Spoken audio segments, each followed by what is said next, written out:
नमस्कार दोस्तों। देखिए, लास्ट वीडियो में हम लोगों ने गरीबी के बारे में डिस्कशन किया था। गरीबी से संबंधित महत्वपूर्ण आंकड़ों पर हमने ध्यान दिया था। गरीबी क्या होती है, उससे संबंधित आंकड़े कौन प्रस्तुत करता है, ठीक ना? किसको गरीब माना जाता है, गरीबी रेखा क्या है, इसके बारे में हम लोग पढ़े थे, ठीक ना? अब आगे हम लोग बेरोजगारी के बारे में पढ़ेंगे और आज बेरोजगारी के बारे में हम पढ़ के और कल बेरोजगारी से संबंधित सरकार की जो योजनाएं हैं उनके बारे में पढ़ेंगे। तो आज हम बेरोजगारी को शुरू करते हैं, ठीक ना? बेरोजगारी,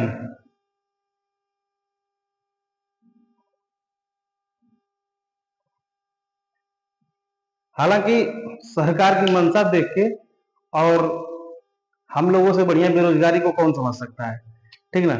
लेकिन फिर भी थ्योरेटिकल या सैद्धांतिक रूप से हम लोग बेरोजगारी को यहाँ समझने की कोशिश करेंगे। देखिए, बेरोजगारी क्या होता है? सबसे पहली बात कि अगर हम काम करने के लिए तैयार हैं और जो प्रचलित मजदूरी दर है, यानी जो प्रचलित वेतन है, हम उस पर काम करने के लिए तैयार हैं, लेकिन फिर भी हमें नौकरी नहीं मिल रहा है, तो उसको हम बेरोजगारी कहते हैं। या इसको हम ऐसे भी समझ सकते हैं कि किसी काम के लिए निर्धारित एक योग्यता होती है। जैसे मान लीजिए कि टीचर बनने के लिए क्या चाहिए? टीचर बनने के लिए चाहिए कि आप बीएड किए हों या डीएलएड किए हों प्लस टेट या सीटेट क्वालिफाई हो, ठीक ना? उसके बाद आपसे एक परीक्षा ली जाएगी एक दिवसीय, उसमें अगर आप सफल हो जाते हैं तो आप टीचर बनने की योग्यता रखते हैं। लेकिन टीचर की वैकेंसी ना आए तो आप क्या करेंगे? तो यहाँ पे आप क्या समझे कि टीचर बनने के लिए आपके पास निर्धारित योग्यता है, आप टीचर बनना भी चाहते हैं, लेकिन आप टीचर बन नहीं पा रहे हैं, तो आपको बेरोजगार कहा जाएगा, ठीक ना? वैसे ही कोई मजदूर है, ठीक ना, वो मजदूरी करना चाहता है और उतने ही पैसा पे मजदूरी करना चाहता है जितना प्रचलन है, जितना जैसे 400 रुपये पर डे अगर मजदूरी है, ठीक ना, तो कोई आदमी है वो इतना ही पैसा पर यानी 400 रुपये पर डे लेके ही मजदूरी करना चाहता है, लेकिन फिर भी इसको काम करने के लिए कोई काम नहीं है, ठीक ना? इसको काम करने के लिए कोई काम नहीं है, तो उसको भी बेरोजगार माना जाएगा। तो मसलन बेरोजगारी का जो परिभाषा हुआ ये हुआ कि कोई भी व्यक्ति अगर प्रचलित मजदूरी दर पे काम करने के लिए तैयार है, ठीक ना, लेकिन फिर भी उसको रोजगार नहीं मिलता है, वैसे लोगों को हम बेरोजगार कहते हैं, ठीक ना? अब देखिए कि कौन से आयु के वर्ग के लोगों को बेरोजगार माना जाता है। अब ये नहीं कि कोई 65 साल का आदमी हो ना और वो चाहता है कि भाई प्रचलित मजदूरी दर पे हम रोजगार करने के लिए तैयार हैं और अगर हमको रोजगार नहीं मिल रहा है तो हमको बेरोजगार मानो, तो नहीं, इनको बेरोजगार नहीं माना जाएगा। देखिए, जो काम करने का उम्र है, यानी कार्य या रोजगार करने का जो आयु है,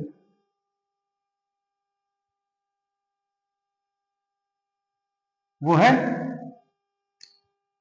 कम से कम 15 साल और अधिक से अधिक 59 साल। ये बहुत इंपॉर्टेंट प्रश्न बनता है परीक्षाओं में, ये बहुत बार पूछा गया, 50 बार पूछा गया होगा, ठीक ना? तो अगर 15 से 59 साल के बीच का कोई आदमी है और वो प्रचलित मजदूरी दर पे काम करने के लिए तैयार है, लेकिन फिर भी उसको रोजगार नहीं मिलता है, तो वैसे व्यक्ति को क्या माना जाएगा? वैसे व्यक्ति को बेरोजगार माना जाएगा, बेरोजगार माना जाएगा। अब यहाँ पे ध्यान देने वाली बात क्या है कि अगर 14 साल का आदमी है या 14 साल का नागरिक है और वो चाहता है कि हम प्रचलित मजदूरी दर पे रोजगार पाए और वो रोजगार नहीं प्राप्त कर पाता है, तो उसको बेरोजगार नहीं माना जाएगा, ठीक ना? या कोई 61 साल का आदमी है या 59 साल से ज्यादा का आदमी है और वो प्रचलित मजदूरी दर पे रोजगार करना चाहता है, तो और उसको रोजगार नहीं मिलता है, तो उसको बेरोजगार नहीं माना जाएगा। अब हमने इस बात को क्यों बताया? क्योंकि देखिए, एक संस्था है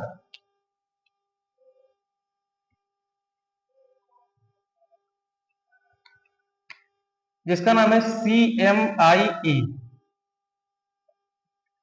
यानी इसका फुल फॉर्म क्या होगा? Centre of monitoring Indian economy.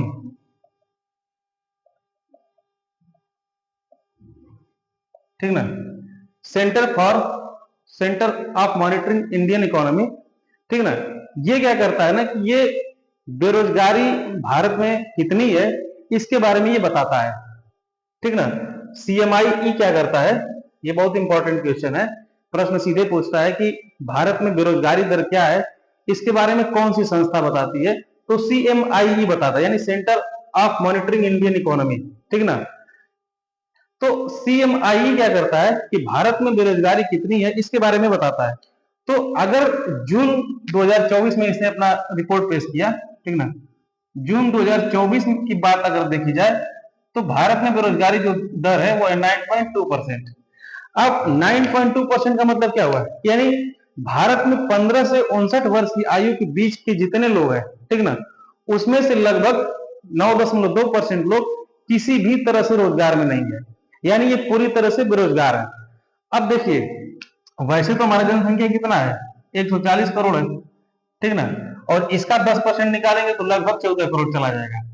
तो इसको कंसीडर नहीं किया जाता है, इसमें यह देखा जाता है ना कि 15 से 59 वर्ष की आयु के बीच के लोग कितने हैं। तो जो 15 से 59 वर्ष की आयु के बीच के लोग हैं, इनमें से 9.2% लोग जो है वो क्या है, बेरोजगार हैं, ठीक ना। अभी जितने भी होंगे, ठीक ना, उतने लोग क्या है, बेरोजगार है। 140 करोड़ का ये 9.2% नहीं देखा जाता है, इसमें 15 से 59 वर्ष की आयु वर्ग के बीच के लोगों को देखा जाता है। और इसमें अगर इसका आंकड़ा देखा जाए तो लगभग 9.2% लोग क्या है, बेरोजगार है। किसके रिपोर्ट के अनुसार, CMI के रिपोर्ट के अनुसार, ठीक ना, इतने लोग बेरोजगार हैं। अब देखिए, भारत में बेरोजगारी से संबंधित आंकड़े कौन प्रस्तुत करता है, भारत में बेरोजगारी से संबंधित आंकड़े NSSO प्रस्तुत करता है, और NSSO ही गरीबी से संबंधित आंकड़े भी प्रस्तुत करता है। इसका फुल फॉर्म क्या होता है, नेशनल सैंपल सर्वे ऑफिस, ठीक ना, यानी राष्ट्रीय प्रतिदर सर्वेक्षण कार्यालय। हिंदी में इसका फुल फॉर्म क्या होता है, राष्ट्रीय प्रतिदर सर्वेक्षण कार्यालय। जो NSSO है ये गरीबी और बेरोजगारी से संबंधित आंकड़े जो है प्रस्तुत करता है। किससे संबंधित आंकड़े, गरीबी और बेरोजगारी से संबंधित आंकड़े प्रस्तुत करता है। देखिए, तो NSSO बेरोजगारी से संबंधित आंकड़े कैसे प्रस्तुत करता है, तो इसमें क्या होता है ना कि जो नीति आयोग है,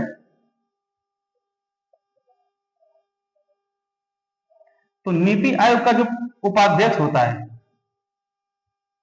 ना, जो नीति आयोग का उपाध्यक्ष होता है, इसकी अध्यक्षता में एक समिति का गठन किया जाता है। ध्यान दीजिएगा, जो नीति आयोग का अध्यक्ष होता है, इसकी अध्यक्षता में एक समिति का गठन किया जाता है, और वो समिति बताती है कि भारत में बेरोजगारी और गरीबी से संबंधित आंकड़े क्या है। और इन्हीं आंकड़ों को ध्यान में रख के NSSO क्या करता है, गरीबी और बेरोजगारी से संबंधित आंकड़े प्रस्तुत करता है। तो कई बार ये पूछ दिया जाता है कि NSSO जब बेरोजगारी से संबंधित आंकड़े प्रस्तुत करता है, उसमें समिति का अध्यक्ष कौन होता है, तो नीति आयोग का उपाध्यक्ष उस समिति का अध्यक्ष होता है, ठीक ना। तो ये तो रही बेसिक चीजें, ठीक ना। अब हम लोग को ये चीजें ध्यान देनी चाहिए, क्या, कि बेरोजगारी किसे कहते हैं, कि 15 से 59 साल का व्यक्ति प्रचलित मजदूरी दर पे काम करने के लिए या रोजगार पाने के लिए तैयार है, लेकिन उसे रोजगार नहीं मिलता है, तो उसको हम क्या बोलते हैं, बेरोजगारी बोलते हैं, ठीक ना। अब बेरोजगारी के कुछ प्रकार होते हैं, उनको समझ लेंगे, फिर उसके बाद आगे जाएंगे। तो देखिए, हालांकि इकोनॉमिक्स में दो तरह से बेरोजगारी को डिवाइड किया जाता है, लेकिन मैं इस चीज का उतना समर्थन नहीं करता हूं। एक शहरी बेरोजगारी, बताऊंगा कि क्यों नहीं समर्थन करता हूं, ठीक ना, और दूसरा ग्रामीण बेरोजगारी।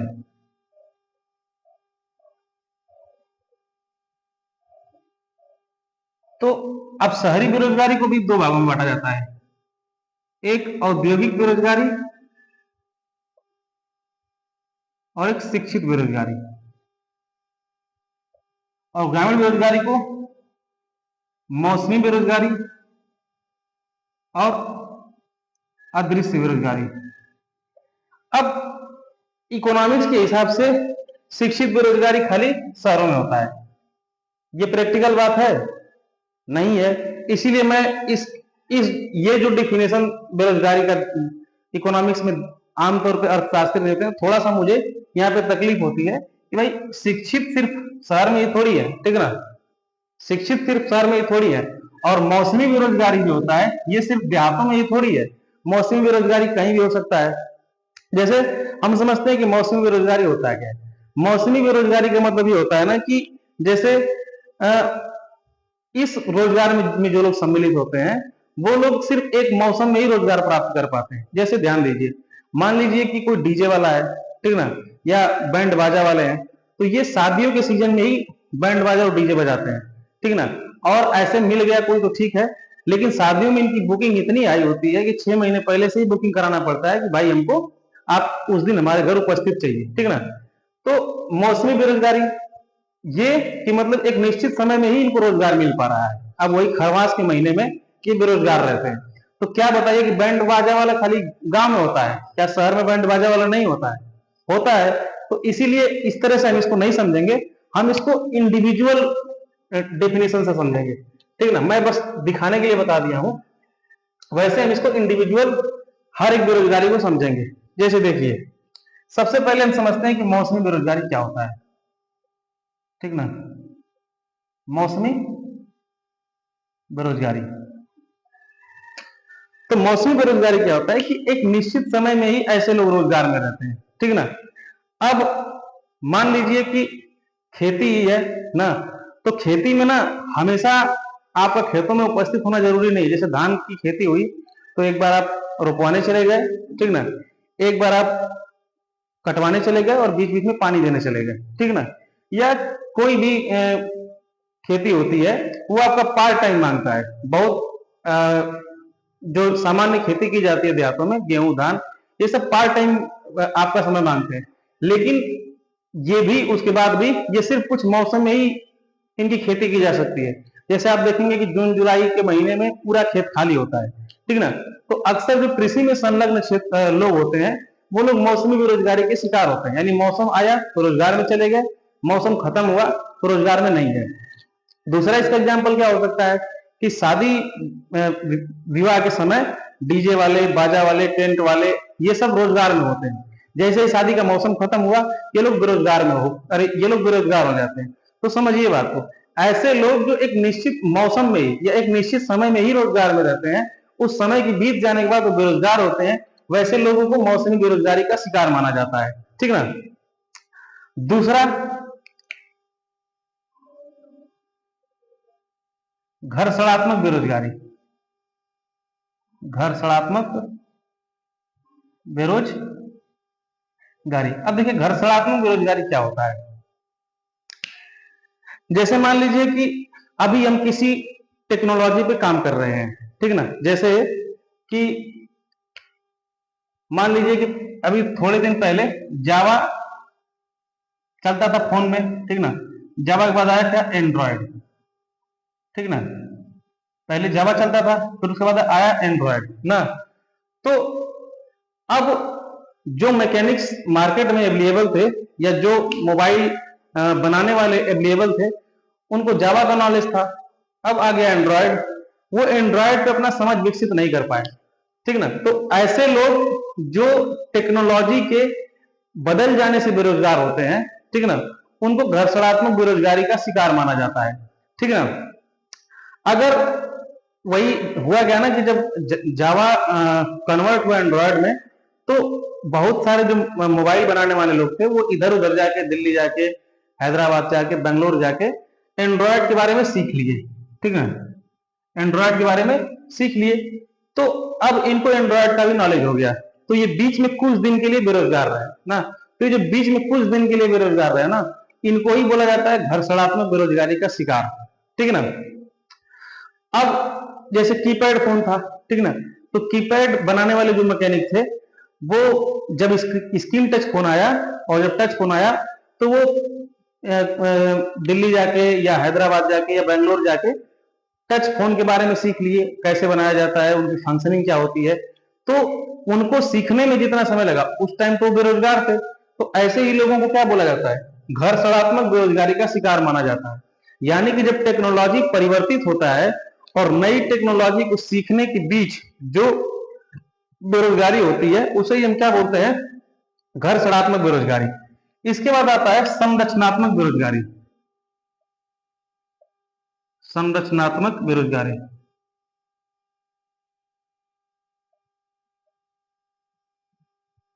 अब देखिए संरचनात्मक बेरोजगारी का मतलब होता है ना कि मान लीजिए कि ये टेक्नोलॉजी सीखने गए एंड्रॉयड वाला और किसी भी कारण से सीख नहीं पाए, ठीक ना। यानी जो पहले कीपैड फोन बनाते थे, ठीक ना, वो जब स्क्रीन टच फोन आया उसको सीखने तो गए लेकिन सीख नहीं पाए, तो अब ये क्या हो जाएंगे, अब ये पूरी तरह से बेरोजगार हो जाएंगे, ठीक ना। यानी टेक्नोलॉजी परिवर्तित हुई तो वो पूरी तरह से बेरोजगार हो गए। तो ऐसे लोगों को संरचनात्मक बेरोजगारी का शिकार माना जाता है। अगर सीख के फिर से वो काम करने लग गए, रोजगार में आ गए, तो उनको घर सड़ात्मक बेरोजगारी का शिकार माना जाता है। लेकिन अंततः वो सीख ही नहीं पाए तो उनको हम लोग संरचनात्मक बेरोजगारी का शिकार मानते हैं। जैसे अक्सर आप देखेंगे कि गांव के जो पहले जो टीवी के मैकेनिक थे ना, तो पहले जो टीवी कैसा आता था, ऐसा आता था, उसके पीछे इस शेप में निकला होता था, जैसे टीवी के पीछे इस शेप में कुछ निकला होता था, ठीक ना, ऐसे, ठीक ना, और टीवी ऐसे होता था, ठीक ना, इस टाइप में टीवी होता था, ठीक ना। तो इधर मदरबोर्ड पूरा रख के बनाया जाता था, ठीक ना, बीच बीच में ऐसे होता था। लेकिन अब आ गया क्या, एलईडी टीवी, ठीक ना। अब गांव के जो मैकेनिक्स है ना, वो जो इस टीवी पे बहुत पारंगत थे, मेरे भी जानने के वाले लोग कुछ ऐसे हैं जो इस टीवी को जैसा वो बना सकते थे वैसा बहुत रेयर लोग बना पाते। लेकिन जैसे ये टीवी आया, ये एलईडी टीवी आया, तो इनको वो खोलने में डरते हैं, या स्क्रीन टच टीवी को वो खोलने में डरते हैं। और ये सीखने की भी कोशिश की है इसको, लेकिन कुछ कारण की वजह से वो नहीं सीख पाए। इसके कई कारण हैं, जैसे उनके पास इतना पैसा नहीं था कि वो जाएं वहां पे रूम ले सीखें, ठीक ना। तो इस वजह से ये नहीं सीख पाए, तो ये क्या हुआ, पूरी तरह से ये बेरोजगार हो गए, क्योंकि इस टेक्नोलॉजी से ये इस टेक्नोलॉजी पे अपडेट नहीं हो पाए। तो ऐसे बेरोजगारी को क्या बोलते हैं, संरचनात्मक बेरोजगारी। यानी जब टेक्नोलॉजी चेंज हुआ तो आप उस चेंज होने की वजह से पूरी तरह से बेरोजगार हो गए, तो आपको क्या बोला जाएगा, संरचनात्मक बेरोजगारी का शिकार माना जाएगा, ठीक ना। मौसमी बेरोजगारी मतलब थोड़े समय के लिए रोजगार में, फिर मौसम गया रोजगार गया। घर्षणात्मक बेरोजगारी, टेक्नोलॉजी चेंज हुआ, फिर से टेक्नोलॉजी को आप सीख के रोजगार में आ गए, तो जो टेक्नोलॉजी के चेंज होने और सीखने के बीच का जो बेरोजगारी था उसको घर्षणात्मक बेरोजगारी। उसके बाद आता है संरचनात्मक बेरोजगारी। संरचनात्मक बेरोजगारी का मतलब कि जो टेक्नोलॉजी अपडेट हुआ आप उसके साथ फैमिलियर ही नहीं हो पाए, ठीक है ना। उसके बाद हमारा आता है, उसके बाद आता है छिपी बेरोजगारी। छिपी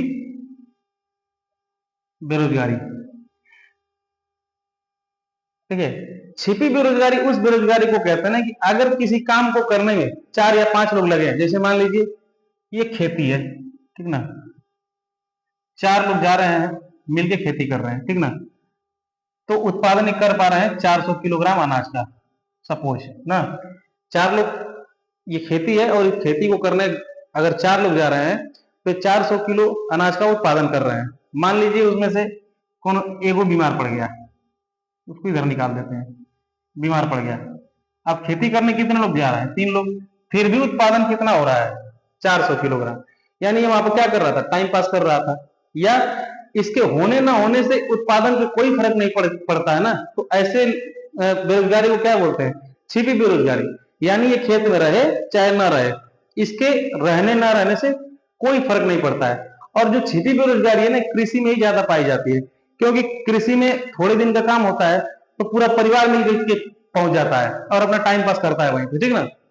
तो छिपी बेरोजगारी ऐसी बेरोजगारी होती है कि कुछ कम लोग ही उस काम को करते और उत्पादन पे कोई प्रभाव नहीं पड़ता, लेकिन अधिक लोग मिलकर उस काम को उतने ही उत्पादन के साथ कर रहे हैं। तो ऐसे ही जो बेरोजगारी है उसको हम क्या बोलते हैं, छिपी बेरोजगारी बोलते हैं, ठीक ना। उसके बाद आता है शिक्षित बेरोजगारी। शिक्षित, इसको ना अदृश्य बेरोजगारी के साथ जोड़ के देख लेते हैं, क्योंकि शिक्षित और अदृश्य लगभग एक ही है, ठीक ना। देखिए, यह शिक्षित बेरोजगारी को अलग से समझते हैं, थोड़ा सा डिफरेंट है। तो शिक्षित बेरोजगारी को समझ लेते हैं, उसके बाद अदृश्य बेरोजगारी को समझते हैं। तो शिक्षित बेरोजगारी का मतलब ये होता है ना कि हमारे पास स्किल भी है, हमारे पास एजुकेशन भी है, फिर भी हम बेरोजगार हैं, ठीक ना। तो ऐसे लोगों को शिक्षित बेरोजगारी माना जाएगा। जैसे मैं पढ़ा लिखा हूं लेकिन बेरोजगार हूं, तो मुझे शिक्षित बेरोजगार माना जाएगा कि मैं पढ़ा लिखा बेरोजगार हूं, ठीक ना। उसके बाद आता है अदृश्य बेरोजगारी। अदृश्य बेरोजगारी, अदृश्य बेरोजगारी का मतलब ये होता है ना कि कोई व्यक्ति है, उसकी जितनी योग्यता है वो अपनी योग्यता के अनुसार काम नहीं कर रहा है। जैसे मान लीजिए कोई पीएचडी धारक है, ठीक ना, और वो एमटीएस का काम कर रहा है या कांस्टेबल का काम कर रहा है या असिस्टेंट या क्लर्कियल जॉब कर रहा है, तो उसको अदृश्य बेरोजगारी माना जाएगा, ठीक ना। क्योंकि उसकी योग्यता क्या है, वो पीएचडी किया है,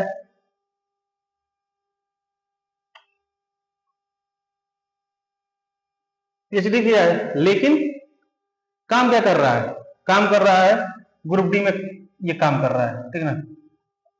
तो इसको क्या है ना कि अदृश्य बेरोजगारी माना जाएगा कि भाई ठीक है तुम बेरोजगार में हो, लेकिन तुम ज्यादा सीना मत फुलाओ कि तुम पूरी तरह से रोजगार में हो, ठीक है। तुमको भी बेरोजगार माना जाएगा, लेकिन कैसा बेरोजगार माना जाएगा, अदृश्य बेरोजगार माना जाएगा, ठीक ना। तो जितने लोग एमएससी और बड़ी बड़ी पढ़ाई करके और छोटे छोटे परीक्षा निकाल के दूसरे को चिढ़ाते हैं, वो मत चिढ़ाया करें, क्योंकि वो बहुत ज्यादा रोजगार में नहीं है। जैसे कुछ लोग देखेंगे कि आईआईटी से बीटेक किए, ठीक ना, उसके बाद चले आए एसएससी सीएचएसएल का एग्जाम देने, एमटीएस का एग्जाम देने, उसके बाद निकाल लेंगे ना, तो ये उन बच्चों को चिढ़ाते हैं जो बच्चे बीए किए हैं या 12th पास हैं और इस एग्जाम को नहीं निकाल पा रहे हैं। कैसे निकाल पाएंगे, तुम इतना हायर एजुकेशन सरकार का 40-50 लाख खर्चा करवाए, वो 40-50 लाख नहीं खर्चा करवाते तो बहुत सारे लोग रोजगार में होते, ठीक ना। उसके बाद तुम आगे सीएचएसएल निकाल रहे हो, एमटीएस निकाल रहे हो, कांस्टेबल का फॉर्म भर दे रहे हो, ठीक ना। तो तुमको भी बेरोजगार माना जाएगा, लेकिन कैसा बेरोजगार माना जाएगा, अदृश्य बेरोजगार माना जाएगा। यानी कि तुम बेरोजगार तो हो, लेकिन किसी को दिख नहीं रहा है कि तुम बेरोजगार हो, ठीक ना। बात को ध्यान दीजिएगा, इसको थोड़ा इरेज करते हैं फिर। उसके बाद जो अगला बेरोजगारी होगा, एक बेरोजगारी छूट गया तो उसको देख लेते हैं, सातवां चक्रीय बेरोजगारी। चक्रीय बेरोजगारी, तो इस चक्रीय बेरोजगारी ये होता है ना कि जैसे देखिए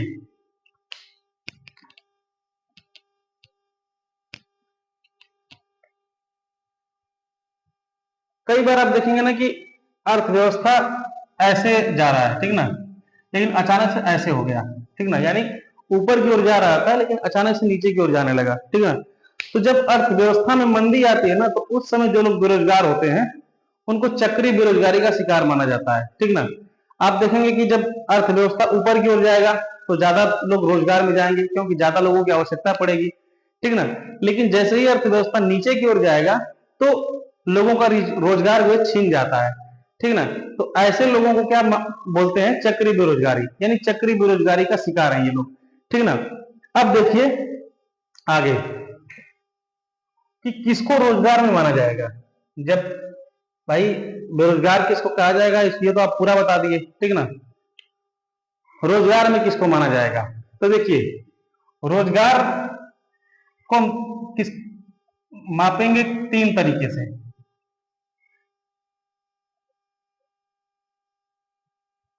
एक वार्षिक रूप से किसको बेरोजगार माना, अरे रोजगार में माना जाएगा, ठीक। एक साप्ताहिक रूप से किसको रोजगार में माना जाएगा, और एक दैनिक रूप से किसको रोजगार में माना जाएगा, ठीक ना। मतलब कि कोई व्यक्ति वर्ष में कितना दिन काम करता है कि उसको रोजगार में माना जाएगा, ठीक ना। सप्ताह में कितना दिन काम करता है कि उसको रोजगार में माना जाएगा, ठीक ना। और दैनिक रूप से कितना दिन काम करता है कि उसको रोजगार में माना जाएगा। तो देखिए अगर कोई व्यक्ति ना वार्षिक रूप से 183 दिन प्रचलित मजदूरी दर पर काम करता है तो उसको रोजगार में माना जाता है कि भाई ये बेरोजगार नहीं है, इनको रोजगार में मानिए, ठीक ना। लेकिन 272 दिन अगर वो रोजगार में है, 272 दिन, सॉरी 272 में 273 दिन, ठीक ना। कोई व्यक्ति है अगर 183 दिन प्रचलित मजदूरी दर पर काम कर रहा है और 8 घंटे काम कर रहा है, ठीक ना, तो इसको रोजगार में माना जाता है, ठीक ना। लेकिन कोई व्यक्ति 273 दिन 8 घंटे रोजगार के साथ रोजगार या काम कर रहा है तो इसको पूर्ण रोजगार में माना जाता है, मतलब इसको इनमें से किसी में नहीं जोड़ा जाएगा, ठीक ना। अगर अपनी योग्यता के अनुसार 8 घंटे 273 दिन ड्यूटी कर रहा है, काम कर रहा है, ठीक ना, तो उसको पूर्ण रोजगार में माना जाता है, ठीक ना। वैसे तो अगर कोई व्यक्ति सप्ताह में 1 घंटे भी अगर नौकरी में रहे, ठीक ना, या 1 घंटे भी अगर काम प्राप्त कर लेता है तो उसको रोजगार में माना जाता है। लेकिन कोई व्यक्ति 4 दिन और 8 घंटे अपनी योग्यता के अनुसार काम करता है या उसको काम मिलता है तो उसको साप्ताहिक रूप से मतलब पूर्ण रोजगार में माना जाता है। वैसे ही अगर कोई व्यक्ति दैनिक रूप से मान लीजिए अगर 4 घंटे जॉब में है तो इसको अर्ध रोजगार में माना जाएगा। लेकिन अगर दैनिक रूप से वो 8 घंटे और प्रचलित मजदूरी दर पे काम कर रहा है तो उसको पूर्ण रोजगार में माना जाता है, ठीक ना। ध्यान दीजिएगा कि कौन व्यक्ति रोजगार में है इसका निर्धारण हम लोग वार्षिक, साप्ताहिक और दैनिक रूप से करते हैं। वार्षिक रूप से अगर कोई व्यक्ति 183 दिन रोजगार में है या काम करता है तो उसको रोजगार में माना जाता है, और 273 दिन और 8 घंटे वो अपनी योग्यता के अनुसार जॉब करता है या नौकरी करता है तो उसको पूर्ण रोजगार में माना जाएगा।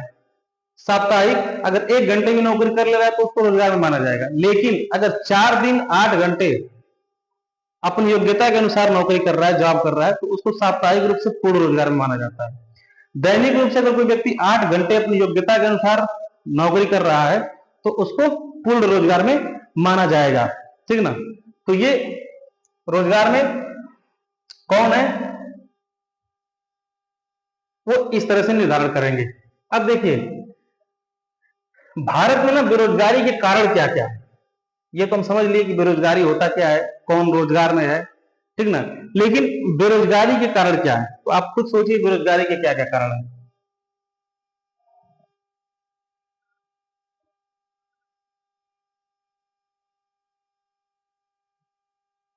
तो बेरोजगारी के जो कारण है ना उसमें जो सबसे पहला और सबसे महत्वपूर्ण जो है वो है बढ़ती जनसंख्या। क्या है,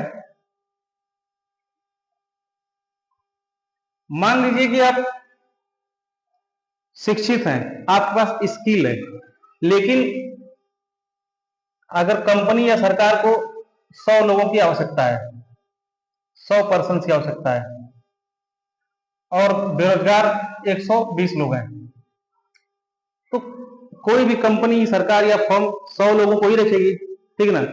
20 लोग कैसे भी बेरोजगार रहेंगे।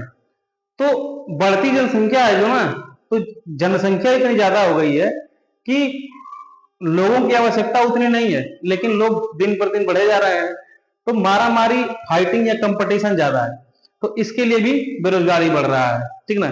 क्योंकि जनसंख्या बढ़ रहा है तो कंपटीशन बढ़ रहा है, कंपटीशन बढ़ रहा है तो बेरोजगारी बढ़ रहा है, ठीक ना। दूसरा कारण क्या है, शिक्षा का स्तर गिर रहा है दिन पर दिन, शिक्षा में नकारात्मक गिरावट।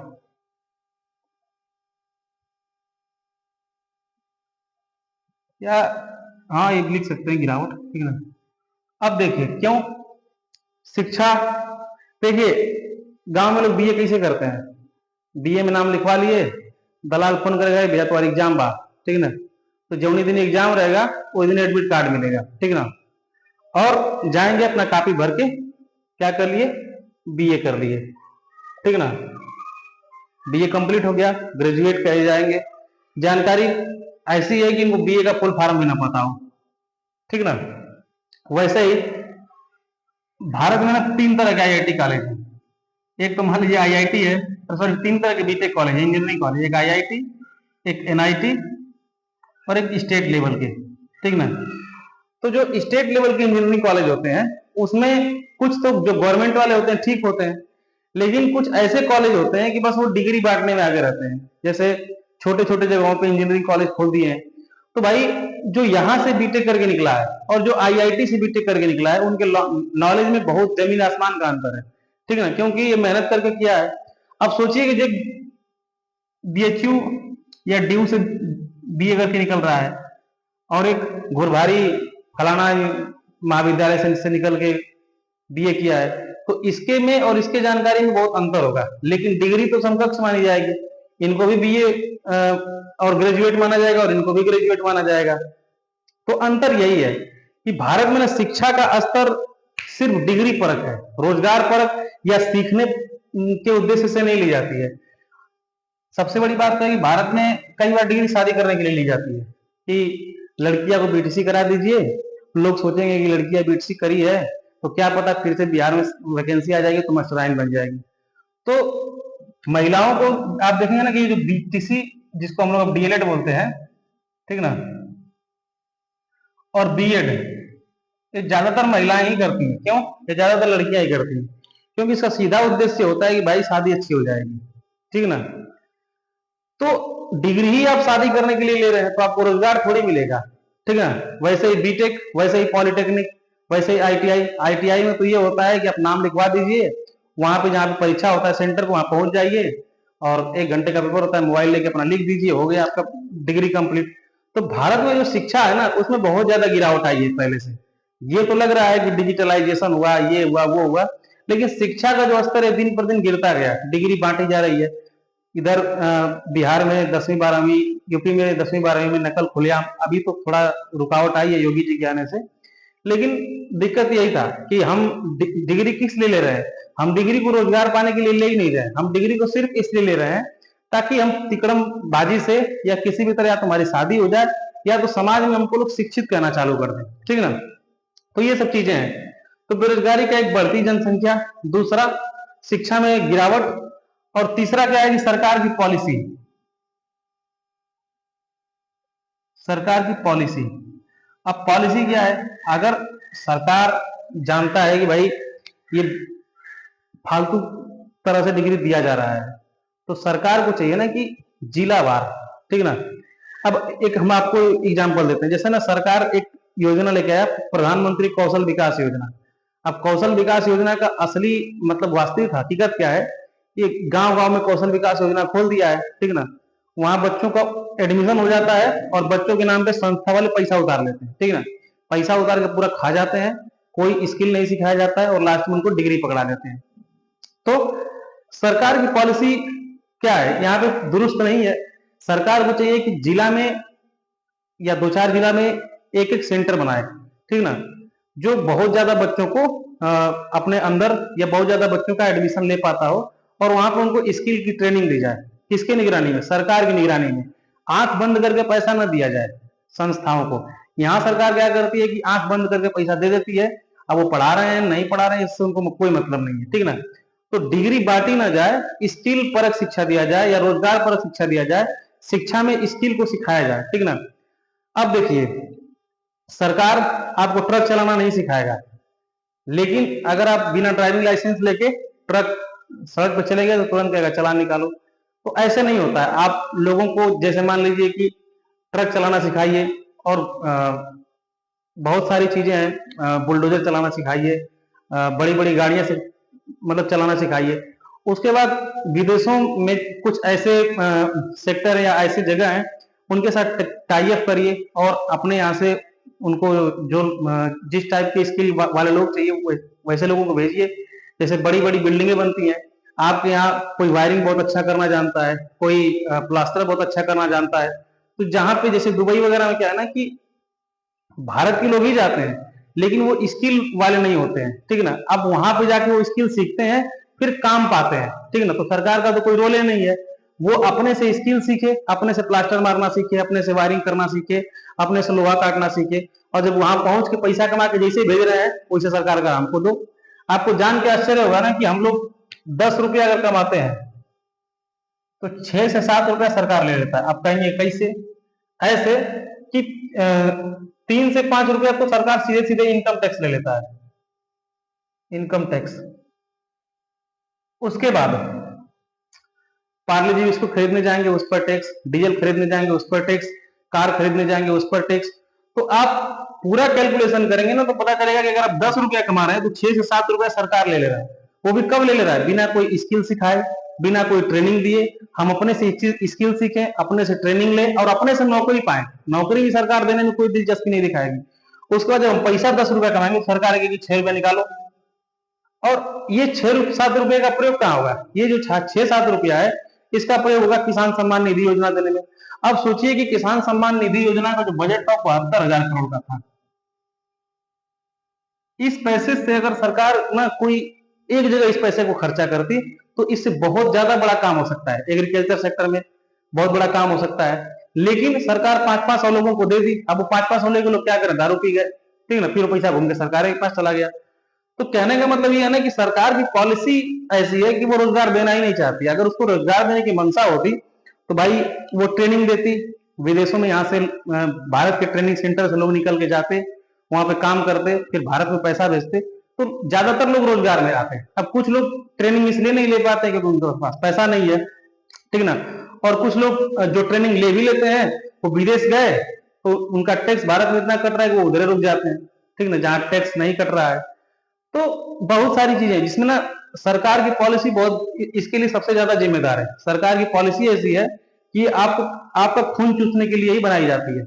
इनकम टैक्स दिन पर दिन बढ़ता जा रहा है, टैक्स स्लैब बढ़ता जा रहा है, तो ये सब चीजें हैं, ठीक ना।